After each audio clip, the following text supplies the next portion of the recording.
বিদ্যুৎ বিলের দ্বিগুণ মাশুল করায় অবস্থান বিক্ষোভ সাধারণ মানুষের। এই মুহূর্তে দেখতে পাচ্ছেন বিদ্যুতের মাশুল বৃদ্ধি এবং বিদ্যুতের বেহাল অবস্থার প্রতিবাদে ত্রিপুরা বিদ্যুৎ নিগমের কেন্দ্রীয় অফিসের সামনে বিরাট বড় বিক্ষোভ সমাবেশ বামফ্রন্টের।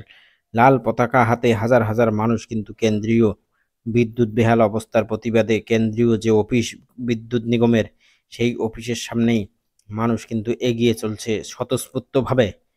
রাজ্য সরকারের ব্যর্থতা যখন চরম শিখরে পৌঁছে যায় তখন কিন্তু সাধারণ মানুষ এভাবে রাস্তায় নেমে প্রতিবাদ করা ছাড়া আর কোনো রাস্তা থাকে না।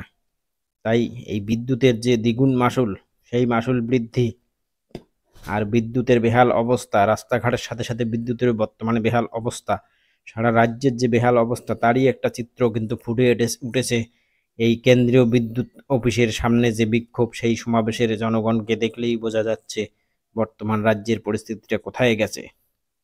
ত্রিপুরা রাজ্য জুড়ে একের পর এক এরকম ঘটনা কিন্তু ঘটে চলেছে। তাই রাজ্য সরকারকে সচেতন হওয়া খুবই দরকার। সাধারণ মানুষের চাওয়া পাওয়ার দিকে, সাধারণ মানুষের সমস্যার দিকে নজর করা উচিত।